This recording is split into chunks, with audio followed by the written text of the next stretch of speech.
La Facultad de Ciencias Básicas y el Programa de Microbiología presentan Microsónica, un espacio para la ciencia y la tecnología. Escúchanos todos los viernes a las 3 de la tarde por Radio Universidad de Pamplona. Microsónica.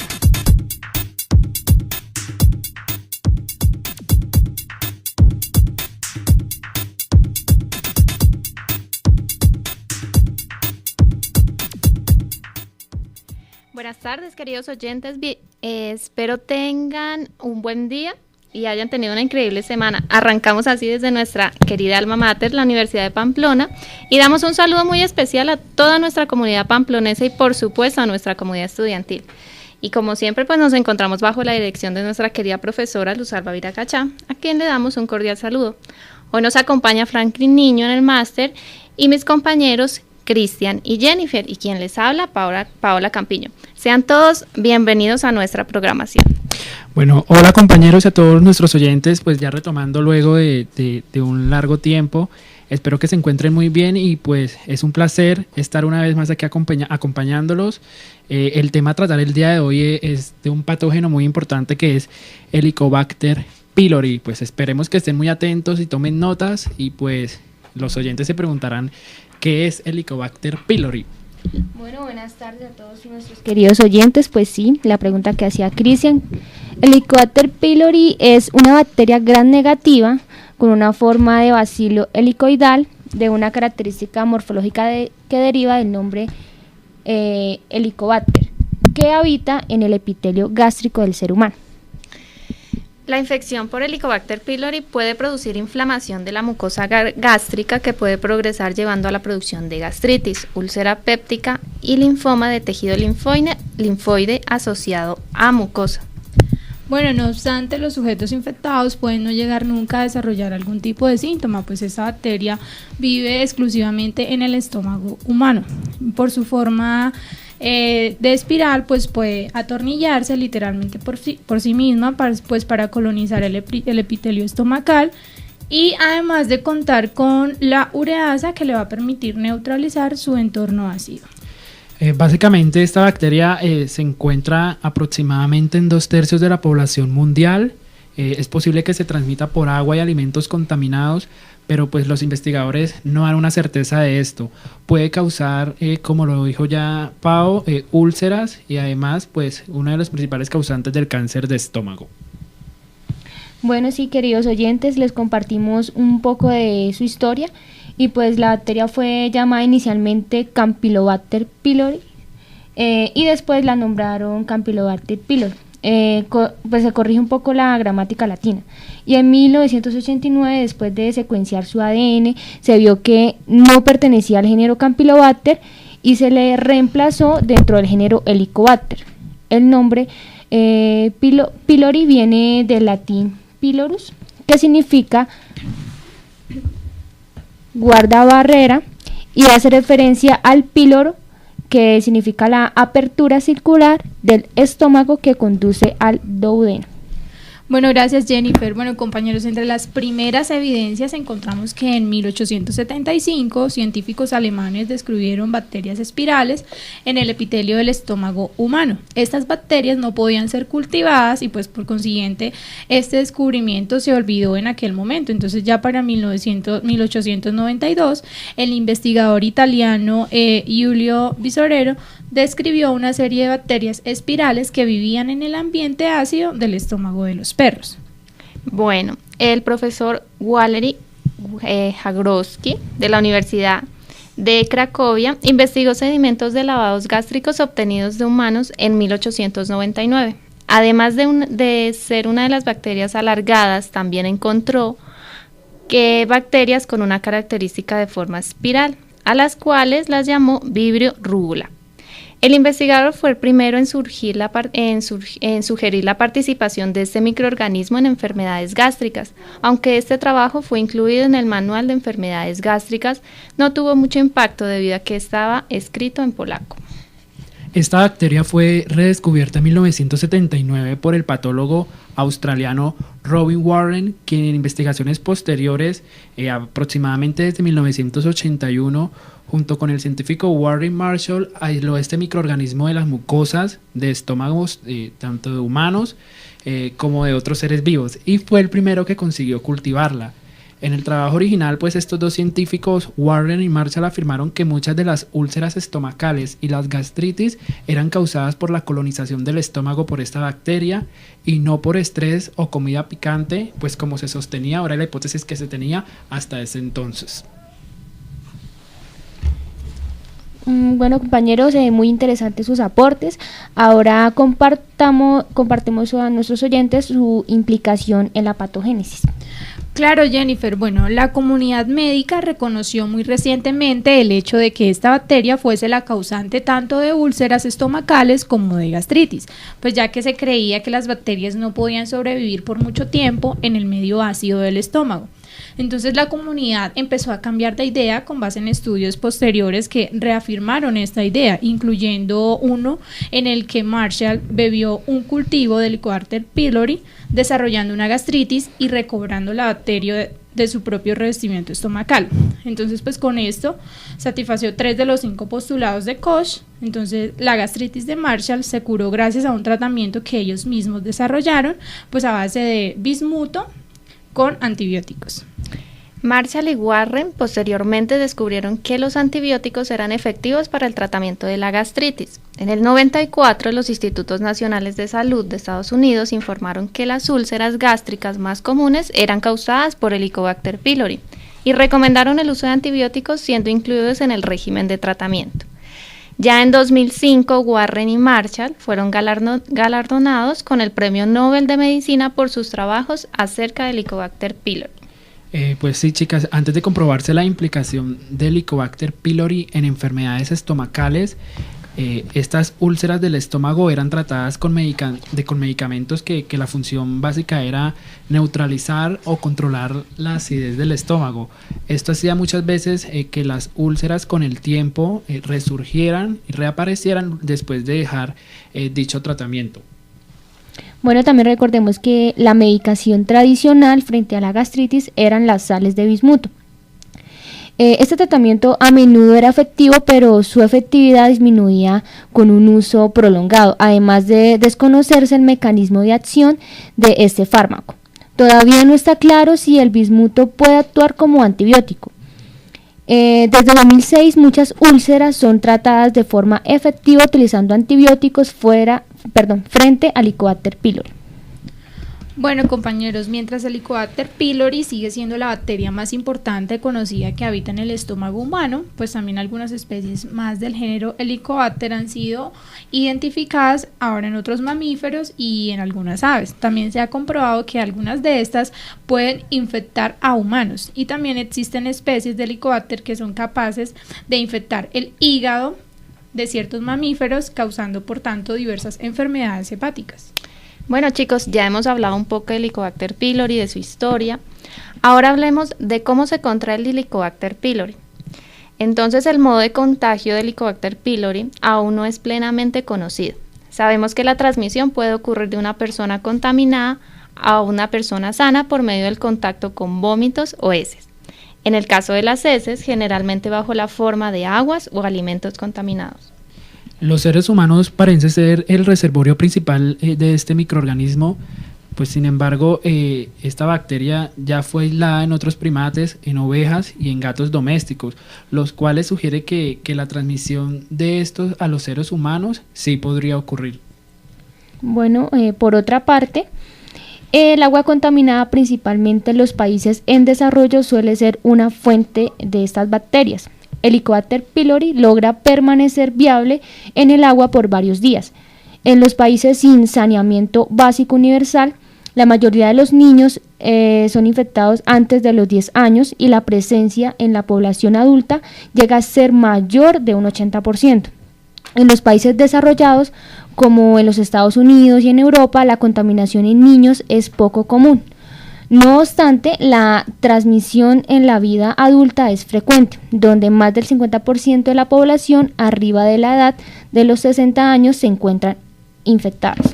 Bueno, por eso, queridos oyentes, la higiene personal también es muy importante, ya que los preparadores de alimentos que no pueden realizar un lavado de manos adecuado, pues pueden ser fuentes potenciales de infección. Bueno, ahora hablemos de Helicobacter pylori en el estómago. Después de ser ingerida, la bacteria busca su madriguera a través de la mucosa protectora que recubre el estómago para adherirse a capas más profundas del estómago, donde pueden residir durante años sin causar ningún síntoma aparente. Entonces, la presencia de la bacteria en el estómago puede reducir la esofagitis al disminuir la cantidad de ácido gástrico que refluye de nuevo al esófago. Esto a su vez va a conducir a un menor riesgo de cáncer de esófago en los infectados por Helicobacter pylori. Bueno, y ahora pues surge una pregunta que muchos de los oyentes e incluso muchísimos de nosotros tenemos, y es ¿por qué se asocia o cómo se asocia a Helicobacter pylori con el cáncer de estómago? Bueno, Cristian, muy buena tu pregunta. Bueno, lo que sucede es que la infección con Helicobacter pylori causa una inflamación crónica y aumenta significativamente el riesgo de desarrollar úlcera duodenal y gástrica, por consiguiente, pues a un cáncer gástrico. La infección con Helicobacter pylori es el factor de riesgo conocido más frecuente para el cáncer gástrico, que es la segunda causa principal de muertes relacionadas con el cáncer en todo el mundo. Una vez que Helicobacter pylori coloniza el ambiente gástrico, persiste durante toda la vida del huésped, lo que sugiere que la respuesta inmune del huésped es ineficaz en el despeje de esta bacteria. Bueno, también el cáncer gástrico es la segunda causa más común de muertes relacionadas por cáncer en el mundo y cobró aproximadamente 738,000 vidas en el 2008. Entonces, dicho cáncer es menos común en los Estados Unidos y en otros países occidentales que en países asiáticos y sudamericanos. Bueno, ahora va mi pregunta, Cristian. ¿Qué comprobación científica indica que la infección por Helicobacter pylori causa cáncer gástrico? Vale, mira, estudios epidemiológicos han demostrado que individuos infectados por Helicobacter pylori tienden a tener mayor riesgo de adenocarcinomas gástricos. El aumento de riesgo parece estar restringido principalmente es al cáncer gástrico. Así es, por ejemplo, un análisis combinado de 2001 de 12 estudios de casos y controles de Helicobacter pylori de cáncer gástrico calculó que el riesgo de cáncer gástrico no de cardias era casi 6 veces mayor para gente infectada por Helicobacter pylori que para gente sin la infección. Bueno, también la comprobación científica adicional de asociación entre la infección por Helicobacter pylori, el riesgo de cáncer gástrico no del cardias, proviene de estudios prospectivos de cohortes como lo es el estudio de prevención de cáncer con alfa-tocoferol y betacarotenos en Finlandia. Entre las características de los síntomas encontramos que es el dolor abdominal, que se describe principalmente como una sensación de quemazón o ardor en la parte central superior del estómago, debajo de las costillas, comúnmente pues conocido como la boca del estómago, y puede estar asociados con hinchazón, eructos y pérdida de apetito. A menudo los síntomas ocurren después de comer y muchas veces los pacientes se despiertan en las primeras horas de la mañana con este dolor abdominal.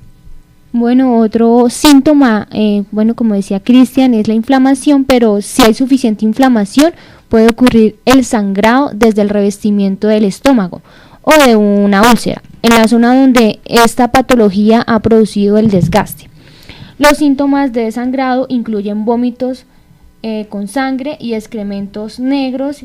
Las heces negras son el resultado de la sangre que ha sido metabolizada y parcialmente digerida. Bueno, pero nuestros queridos oyentes se preguntarán cómo saber si tenemos Helicobacter pylori. Entonces, cuando se manifiesta un dolor abdominal severo de manera repentina y cuya duración excede más de lo normal, puede ser un motivo de preocupación, pues los síntomas de las enfermedades de muchos órganos en el abdomen pueden ser dolor abdominal superior, náuseas y también vómitos, pues para que lo tengamos pues muy en cuenta. Bueno, por ejemplo, las afecciones de la vesícula biliar, el hígado, el páncreas y el riñón pueden presentar dolor abdominal como síntoma de presentación. El dolor abdominal superior y las náuseas pueden ser una presentación atípica de la angina y dolor de la enfermedad arterial coronaria. queridos oyentes, pues queremos darles a conocer como la opinión de un médico del Hospital de San Juan de Dios, aquí en Pamplona, respecto pues a este tema, al Helicobacter pylori, y le realizamos una entrevista al doctor José Luis Quintero.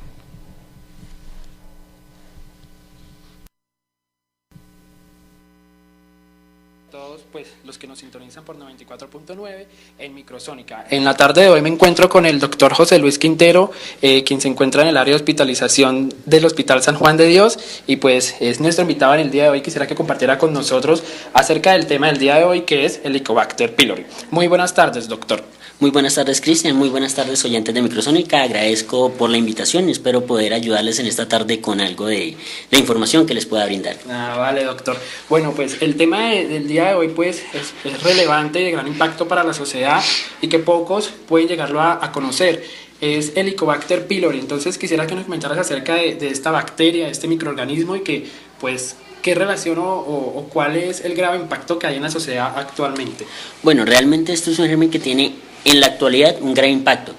Es un germen que ha acompañado la especie humana desde hace mucho tiempo, ya que es uno de los, como el huésped de este microorganismo, pero solo adquirió relevancia hasta el momento en donde se logra asociar la presencia de este germen a nivel gastrointestinal con la incidencia de cáncer gástrico, lo cual es una patología bastante incidente en nuestra región y en gran parte del mundo, y a su vez tiene una alta tasa de mortalidad, razón por la que se adquiere una relevancia tan grande del Helicobacter pylori. Y una vez como hallada esta relación, se inicia la investigación sobre este microorganismo, sobre su forma de virulencia, sobre su forma de patogénesis y sobre mecanismos mediante los cuales podamos tratarlos farmacológicamente, no farmacológicamente, medidas que se puedan realizar desde el punto de vista de la industria para evitar la contaminación de alimentos, ya que esta es una de las fuentes en las cuales podemos adquirir el microorganismo. Vale, doctor. Bueno, pues uno muchas veces se pregunta cómo puede llegar a estar un microorganismo dentro de nosotros o cuál fue la forma del contacto como tal. Entonces, pues quisieras que nos contaras un poco cuál es la forma en la que este microorganismo llega hacia nosotros y cuál es como la manera de prevenirlo como tal. Bueno, sí, es bastante obvia la pregunta en la que todo el mundo quiere hacerse, es cómo llega un germen que supuestamente no estaba conmigo y me va a causar una enfermedad que me puede llegar a causar la muerte a futuro. Bueno, esta es una pregunta, digamos, bastante fácil de responder en cierta forma, ya que a pesar de que hay varios mecanismos en los que se ha podido llegar a relacionar la transmisibilidad del Helicobacter pylori, la más frecuente es la transmisión fecal oral, es decir, que nuestros alimentos, de una manera indirecta, que al ingerirlo podamos ingerir a su vez en ellos el microorganismo. ¿Por qué?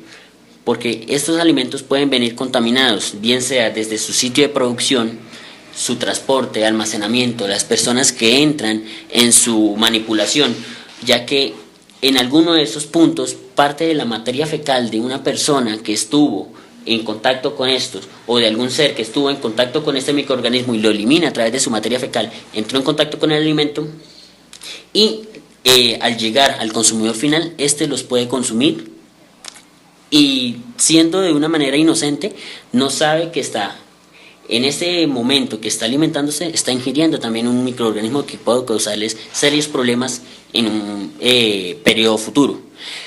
Es por eso que es tan importante las medidas de higiene de los alimentos desde que nosotros vamos a comprarlos, ya que es ideal comprarlos en sitios donde nosotros tengamos por lo menos una mayor confianza en que la forma en la que se logró manipular desde su punto por decirlo así, de producción, transporte y toda la cadena que llegó hasta que llega a nuestras manos sea lo más segura e higiénica posible. También sucede con el agua. Entonces es vital que no solo lleguemos y tomemos agua del acueducto así como así, porque pues los acueductos, si estamos en una zona urbana grande, podemos contar con que haya un acueducto que cumpla con ciertos estándares de calidad, pero tristemente en una población tan grande como es, por ejemplo, los alrededores de las zonas urbanas principales, Cúcuta, Ocaña, Pamplona, en sí norte de Santander tiene una zona en donde realmente los acueductos solo los de los centros poblados más grandes cumplen con ciertos estándares de calidad,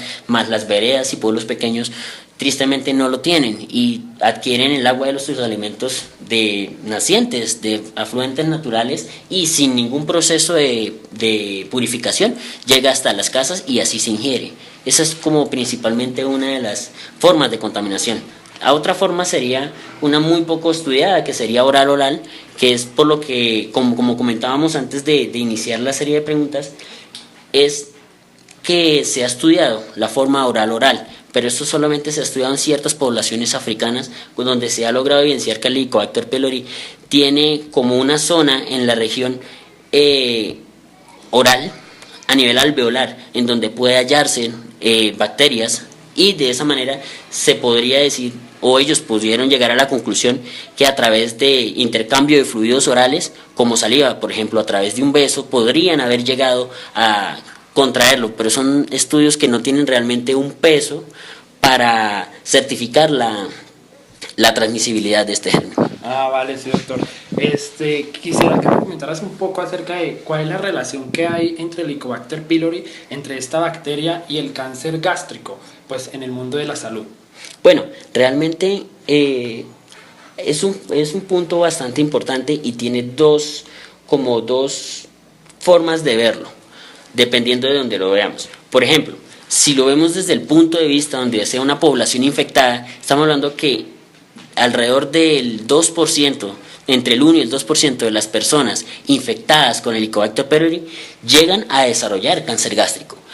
Entonces podemos decir, no, es una población muy poco, realmente podría llegar a concluir a simple vista que no hay una relación muy grande, pero si vamos a verlo desde otro punto de vista, desde el punto de vista patológico, entonces nos vamos desde el punto de vista de una persona que ya está enferma.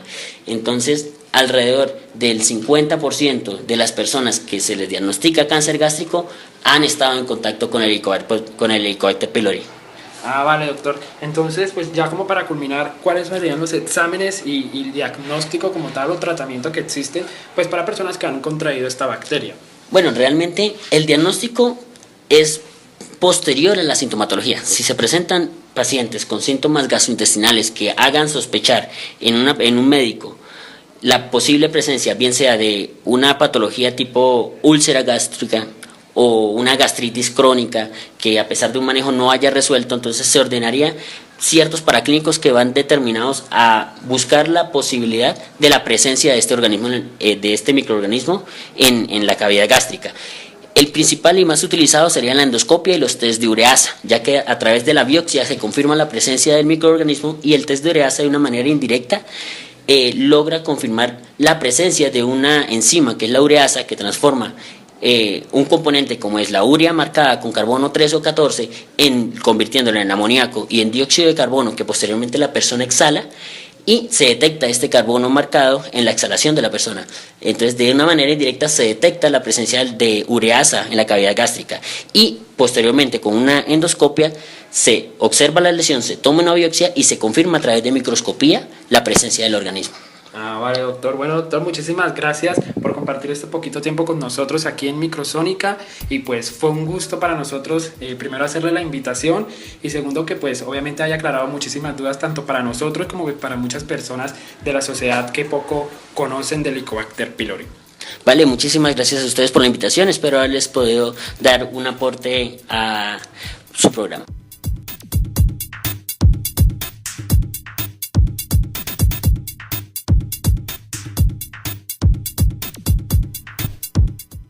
Bueno, muchísimas gracias al doctor por ese gran aporte para Microsónica y pues para todos nuestros oyentes. Bueno, otra pregunta que se me ocurre es si está asociada la infección por Helicobacter pylori con algún otro cáncer. Pau, cuéntanos acerca de esto. Bueno, Vivi, sigue sin aclararse si la infección de Helicobacter pylori está asociada con el riesgo de otros cánceres. Algunos estudios han encontrado una posible asociación entre la infección por Helicobacter pylori y el cáncer de páncreas, pero la comprobación es conflictiva. estudios que investigan la posibilidad de que el Helicobacter pylori sea un factor de riesgo de adenocarcinoma colorectal o de cáncer de pulmón no han comprobado que esté asociado con el riesgo de este tipo de cáncer. Bueno, ya para terminar la última pregunta, ¿puede el tratamiento erradicar la infección por Helicobacter pylori y reducir los índices de cáncer gástrico? Cuéntanos un poco, Vivi. Bueno, Jennifer, un seguimiento a largo plazo de datos de un estudio clínico aleatorizado llevado a cabo en Shandong, en China, una región en donde los índices de cáncer gástrico son muy altos, pues se encontró que el tratamiento a corto plazo con antibióticos para erradicar el Helicobacter pylori redujo la incidencia de cáncer gástrico en este lugar. Bueno, durante un periodo de casi 15 años después del tratamiento, la incidencia del cáncer gástrico se redujo en un 40%. Cuando se combinaron los resultados de este estudio con los resultados de varios estudios más pequeños para examinar estos efectos de la incidencia, el tratamiento antibiótico pudo erradicar el Helicobacter pylori. Bueno, chicas, pues fue muy grato este rato y compartir con ustedes acerca de este tema tan importante y de impacto a nivel clínico. Una vez más, hemos llegado al final de este programa en el día de hoy. Agradecerles a todos nuestros oyentes por sintonizarnos en 94.9 FM y pues invitarlos a seguirnos en nuestro canal de YouTube Microsónica Unipamplona y pues en nuestro fanpage Microsónica Unipamplona. Bueno, sí, ya llegó la hora de despedirnos. Fue de nuestro placer informar para todos nuestros oyentes. Y pues no se olviden que tienen otra cita el viernes. Vamos a hablar de otro tema importante y esperamos que pasen un buen fin de semana. Bueno, que disfruten pues ese fin de semana y que la pasen rico y hasta pronto. Disfruten el puente. Feliz puente. Chao. Chao.